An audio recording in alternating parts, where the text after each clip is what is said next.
Have you ever wondered what are the best foods to eat on a daily basis? Have you ever wondered, wouldn't it be awesome if someone could take the time to sit down and read all the research papers throughout history and give a recommendation based on those research on what foods to eat? Like on an ideal scenario, what foods should you be eating on a daily basis and what foods should you avoid?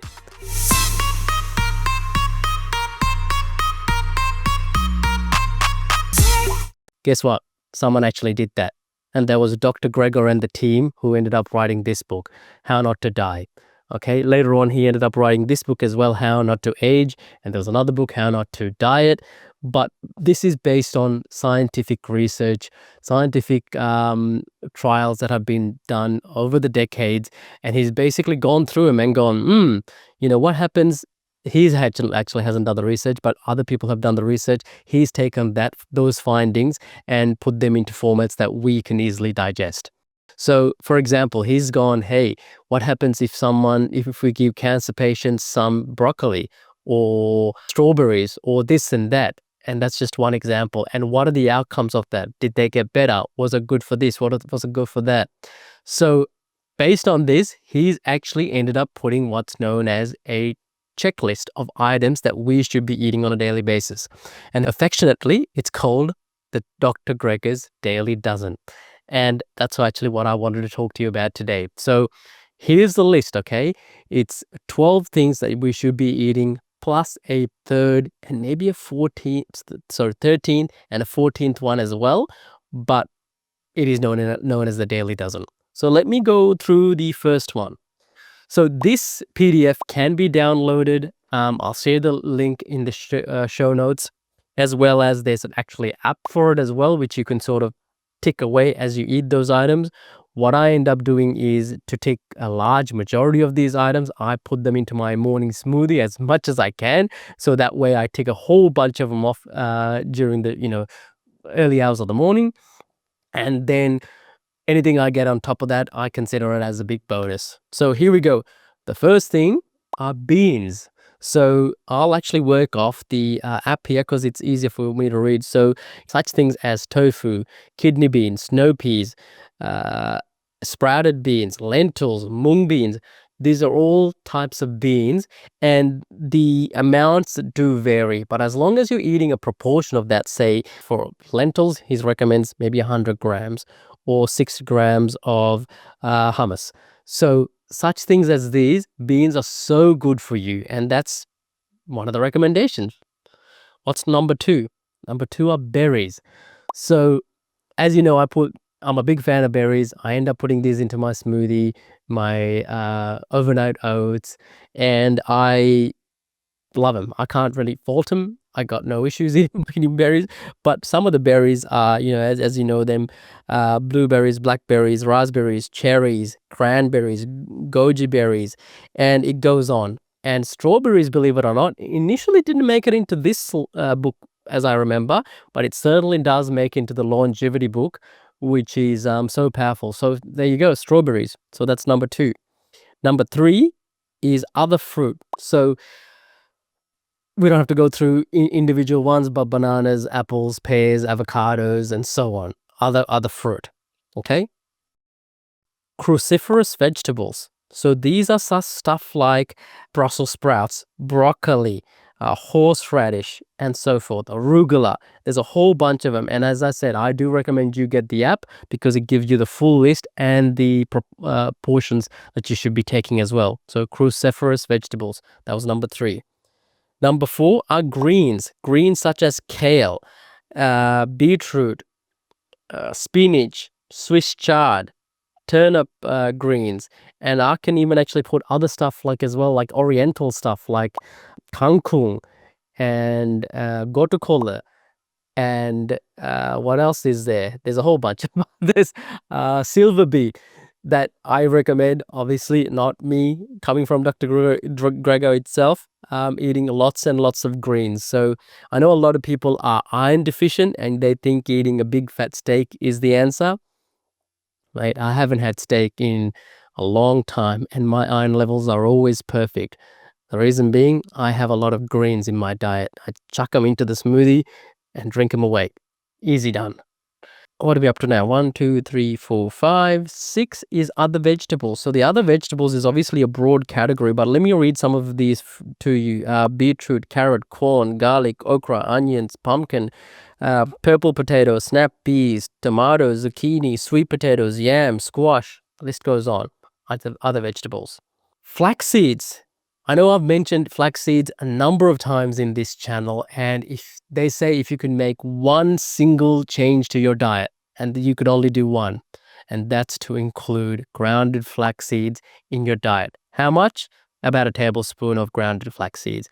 So you can, as I said, I have them in my smoothie. You can have them in your oats, but you can have them in other ways as well. I mean, put them into, like if you're making a soup, put them in there. Doesn't matter. As long as you're consuming it, that's what matters.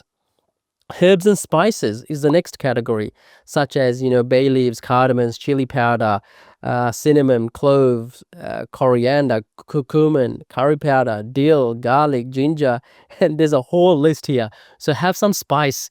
They always say have some spice in your life. Why not your diet as well? Ooh, like that one. Whole grains. So this shouldn't be a surprise. Whole grains, such as barley, buckwheat, oats I've already mentioned, popcorn, quinoa, rye, whole wheat pasta. So that's another recommendation. And we're almost there now. Other nuts and seeds. I ended up skipping that one before. Nuts and seeds.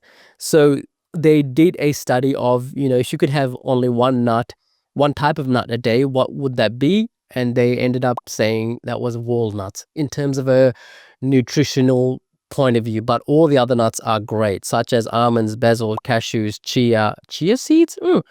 Actually, oh yeah, because this is the nut and seeds category.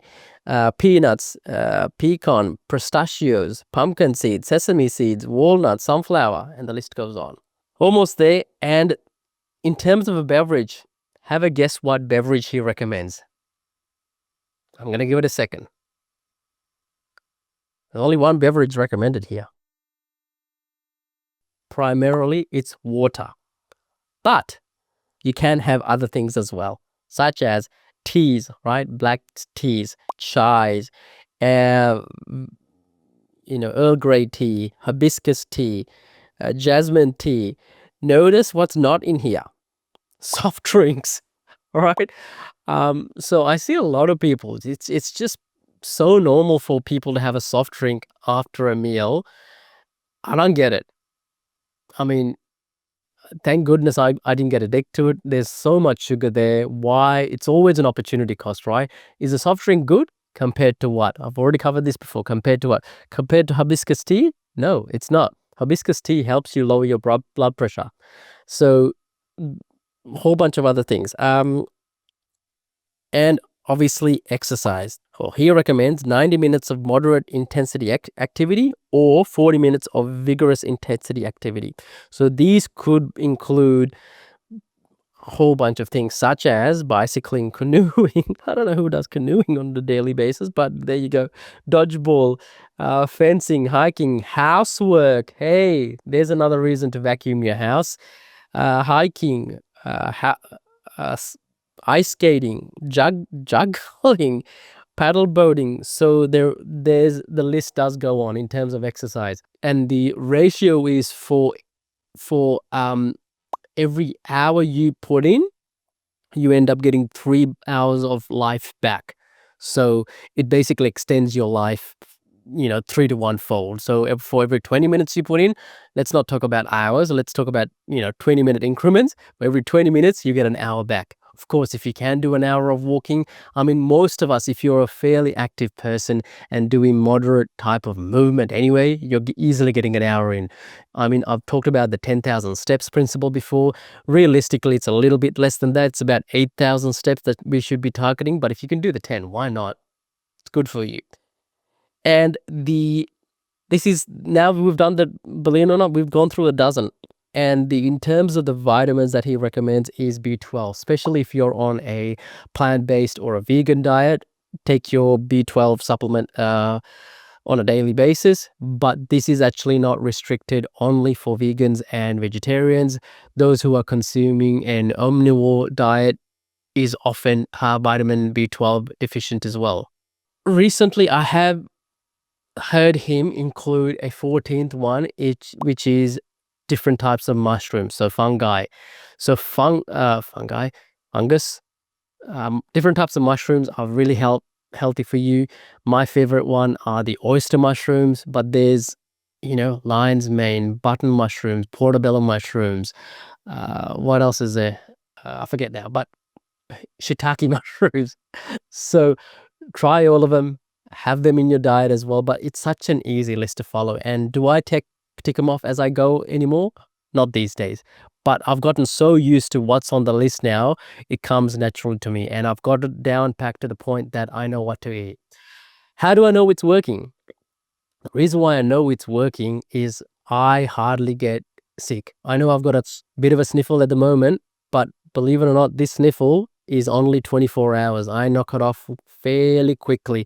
Whereas, my family and my extended family end up getting on antibiotics and they're sick for weeks. I'm usually done and dusted within 24 hours. And the reason why I do that is my secret ingredient is, as I said, my morning smoothies, which I'll link to in the show notes, and that'll tell you what I end up putting in the smoothie, which isn't a secret. I've already gone through that list. And secondly, the echinacea and ginger tablets that I smash through as soon as I get a sniffle, and I gargle with salt water or the betadine gargling things. As soon as I get a tingle there, I gargle it and I'm done within 24 hours. That's it. I really hope you do try the Dr. Greger's Daily Dozen Challenge. It is phenomenal. It is, as I said, based on real science. He's written a couple of books. Look how thick these books are. And he's got reference items of the back of it. All of it is reference notes. Check out this study. Check out this study. This is how I made that recommendation. And how this came about, I mean, this is going off topic like I normally do, is he basically went through the 15 ways that most people end up dying. And based on that, he goes, if you eat this item, it'll reduce that. And then, and that's how the Daily Dozen came to be. Thank you very much for listening. I'll link all of this. Try the apps. Get the app because it's free, available on Android and Apple. I'll see you in the next video. Thank you very much. Bye.